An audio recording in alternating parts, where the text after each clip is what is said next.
घराबाहेर. राव बहादुरांच्या घरातून पंडित बाहेर पडला तो नुसता धावत सुटला होता.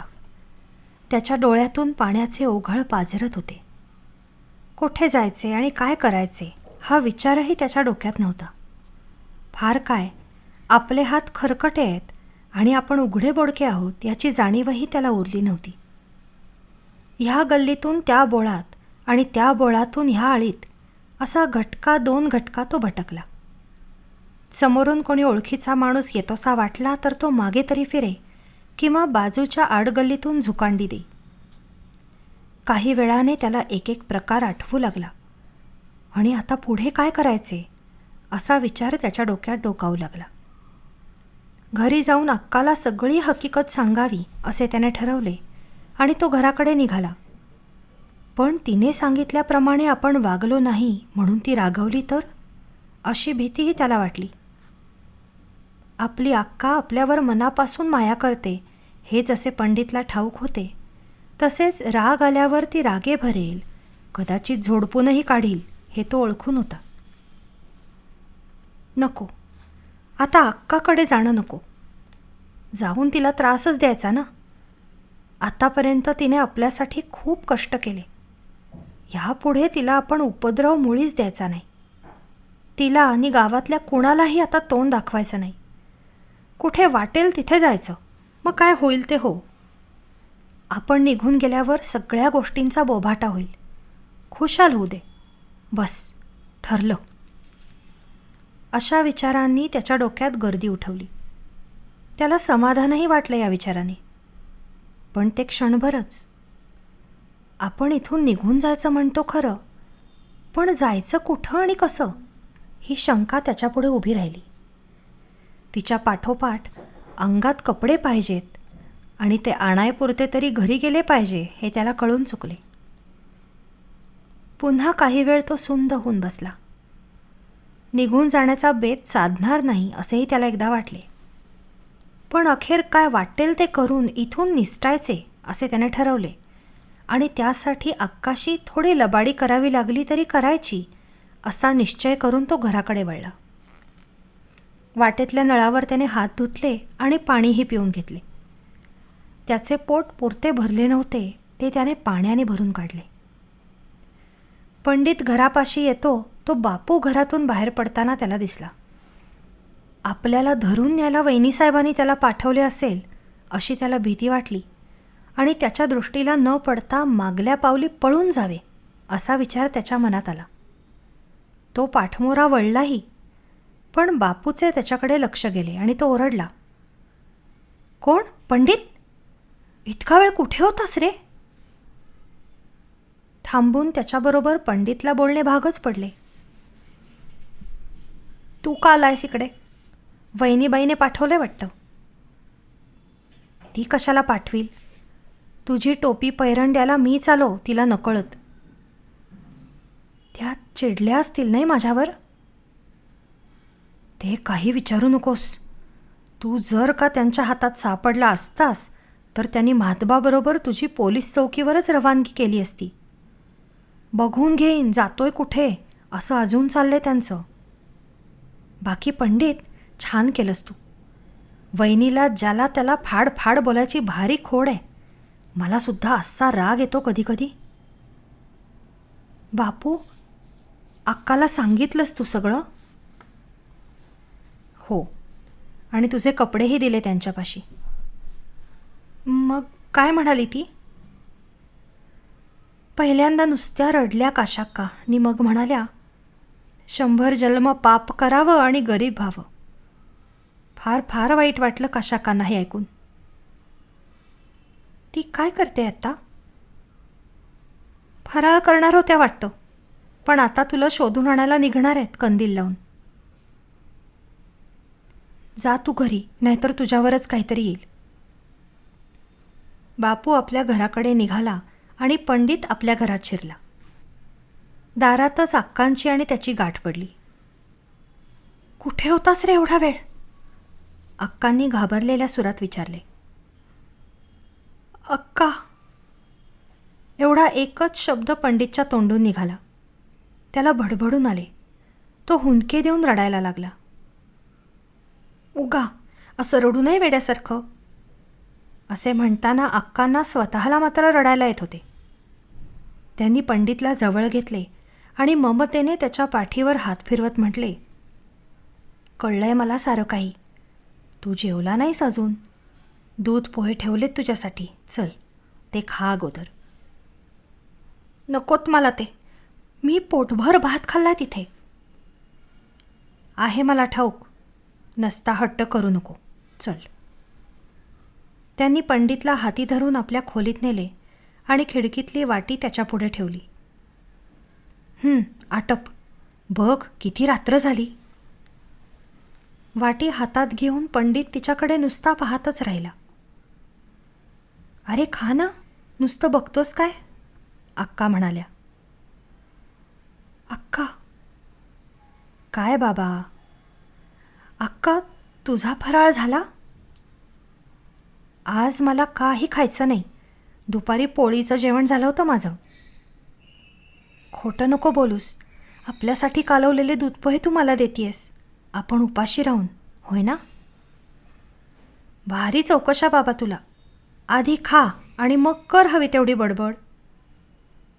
नाही अक्का, मी हे पोहे खायचा नाही, तू खा.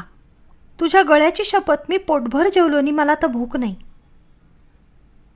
आपल्याविषयीची पंडितची ही कळवळ पाहून अक्कांचा ऊर भरून आला. नाही ना तुला माझं ऐकायचं? उसना राग आणून त्या म्हणाल्या. तुला उपाशी ठेवून मी खाल्लं तर ते मला कसं गं गोड लागेल. तू खा, नी रोज देतीस ना तसा एक घास दे मला, तो मी खातो. कोणती गोष्ट तू सुधेपणाने ऐकली आहेस म्हणून ही ऐकशील. पण हे बघ, असं करूया, मी की नाही दाणेनी गुळ खाते नी तू पोहे खाऊन टाक. हा तह पंडितला मान्य झाला आणि दोघेही फराळ करायला लागली. फराळ करताना रावबहादुरांच्या घरी घडलेला सारा प्रकार पंडितने सांगितला आणि विचारले, तूच सांग अक्का, वहिनीसाहेबांनी असं म्हटल्यावर मला चीड आल्याशिवाय राहील का? मी चुकलो का? मला राग आवरला नाही, त्याला मी काय करू? भोग भोगायचे असतात ते भोगलेच पाहिजेत. एवढ्यावर भागलं तर नशीब, पण तसं कुठलं भागायला. तुझ्या मस्तवालपणाचा बभरा केल्या वाचून वहिनीसाहेबांना स्वस्थ बसवायचं नाही, आणि तिने असा बोभाटा केल्यावर तुझे दुसरे वारही बंद होतील. मग काय करायचं ग अक्का?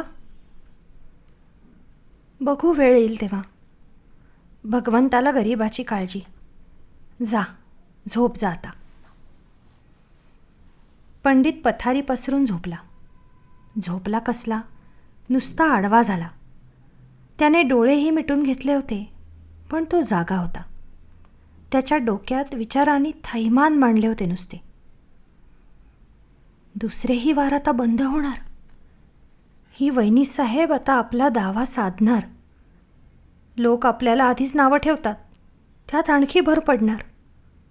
बापू म्हणत होता त्याप्रमाणे वहिनीसाहेब आपल्याला धरून पोलीस चौकीवर खरंच का पाठवतील? हो, पाठवतीलही. त्या बाईला मुळीसुद्धा दयामाया नाही. आणि पोलीस चौकीत आपल्याला किती त्रास होईल. पोलीस माणसाला फार मारतात म्हणे, निवर फजिती करतात, दंडाला दोऱ्या बांधून रस्त्यावरून फिरवतात.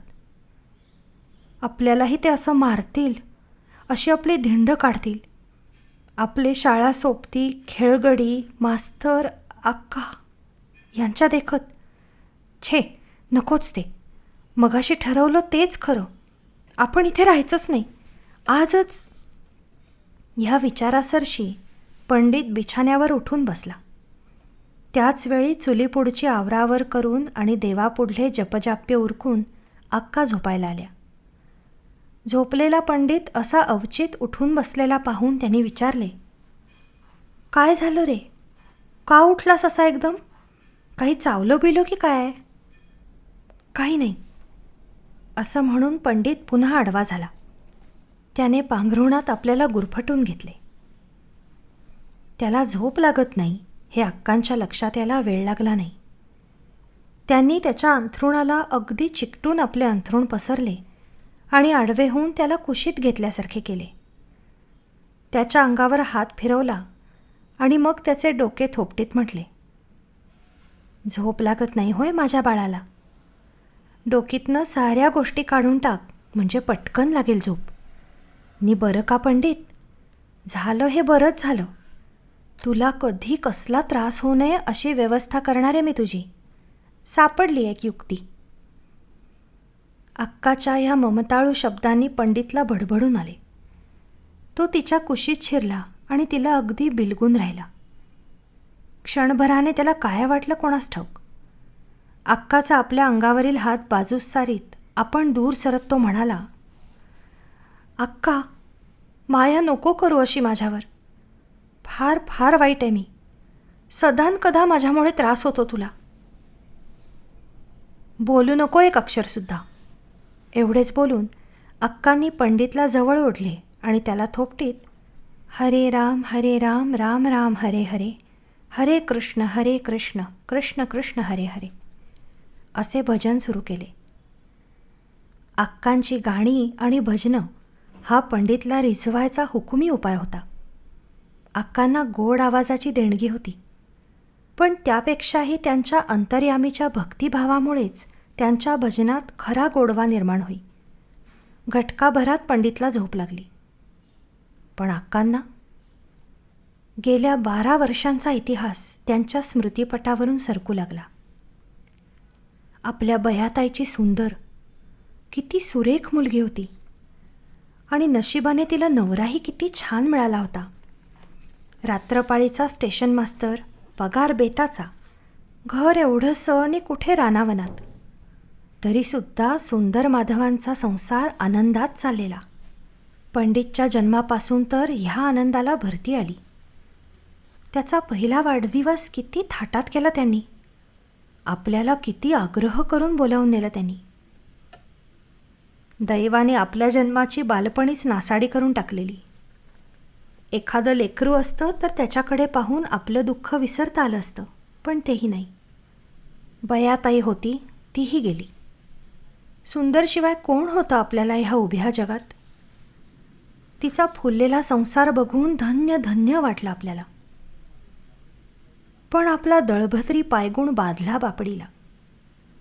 6 महिने उलटले असतील नसतील तिच्याकडे जाऊन आल्याला, इतक्यात प्लेगची धाड पडली त्या बिचाऱ्यांवर. ताबडतोब निघून ये अशी तार आली. जाऊन बघतो तो सुंदरचा ग्रंथ आटोपलेला आणि माधवरावांचं लक्षणही ठीक नाही. अक्का, पंडितला आता तुमच्या वाचून कोणी नाही. तुम्हीच त्याची आई आणि तुम्हीच त्याचा बाप. माधवरावांची त्यावेळची हताश्चर्या आणि केविलवाणास्वर जसाच्या तसा अक्कांना दिसू लागला, ऐकू येऊ लागला. त्यांना दचकायला झालं. नको ती आठवण असं त्यांना वाटले. पण आठवणींवर त्यांची हुकूमत थोडीच चालते. त्या यायच्या तशा येतच होत्या. सुंदर माधवांचं पोरकं पोर हा पंडित आपल्या हाती आला. त्याच्या आईबापांनी त्याच्यासाठी काय ठेवलं होतं? 100-200चीही भरती झाली नाही सारं गोळा केलं तरी. आपल्याला पोटगीचे 6 रुपये महिन्याला येतात, तेवढ्यात कसं भागायचं दोघांचं? भागलं असतं तर त्याला वारावर जेवायला कशाला लावलं असतं? त्यातूनही आपण तरुण असतो आणि लोकाघरचे कष्ट उपसायचं बळ असतं आपल्या अंगात, तर तसं करून सुद्धा आपण पंडितला खाऊ पिऊ घातलं असतं. भूतकालाचा हा चित्रपट पूर्ण झाल्यावर भविष्यकाळचा देखावाही अक्कांच्या मनोभूमीवर उमटू लागला. कसं होणार ह्या बिचाऱ्याचं? आपण नाव क्षीण व्हायला लागलो आहोत. कालचा तकवा आज नाही.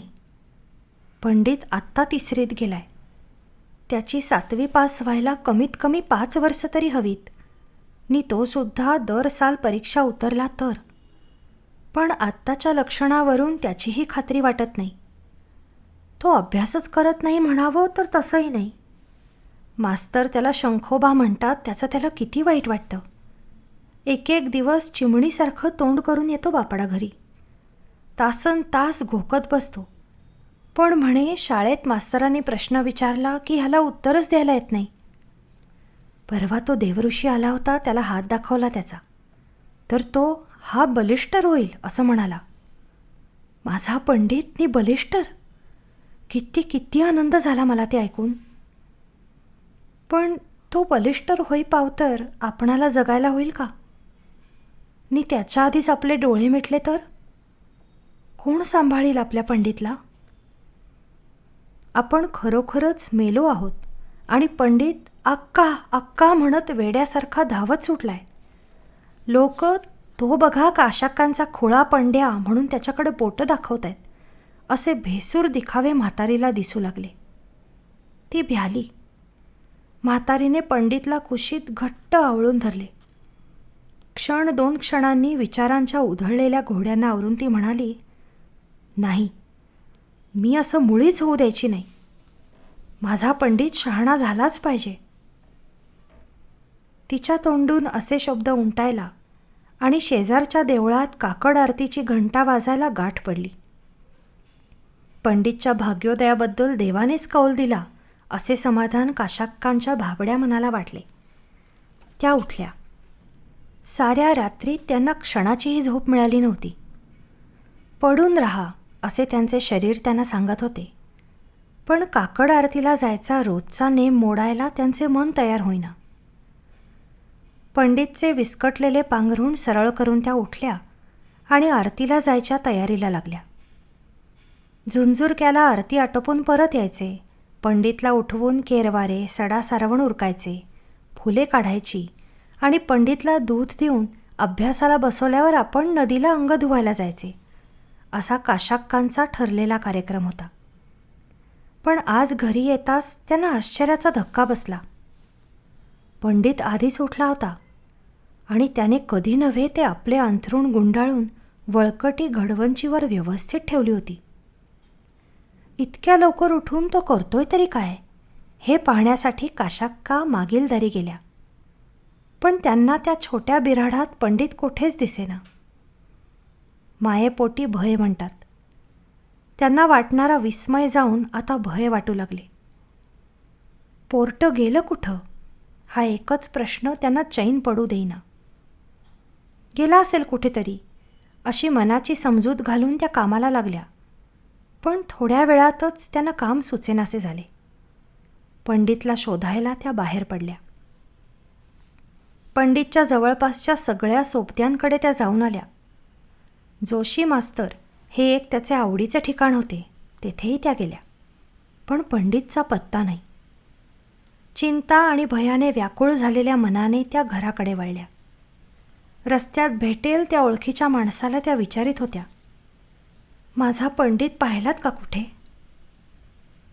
नाही बुवा असे त्यांनी म्हटले की म्हातारीला संताप येई. आता त्याला शोधायचा तरी कुठे असे म्हणत काशाक्का घराच्या उंबऱ्यात मटकन बसल्या. परीक्षेत नापास झाल्याबद्दल घरची माणसे बोलली म्हणून पंडितच्या शाळेतल्या एका मुलाने नदीत जीव दिला ही नुकतीच घडलेली हकीकत काशाक्कांना आठवली आणि त्यांच्या मनात झर्र झाले. त्यांच्या तोंडातून उद्गार निघाले, पंडितनं तसं केलं की काय तरी? देवा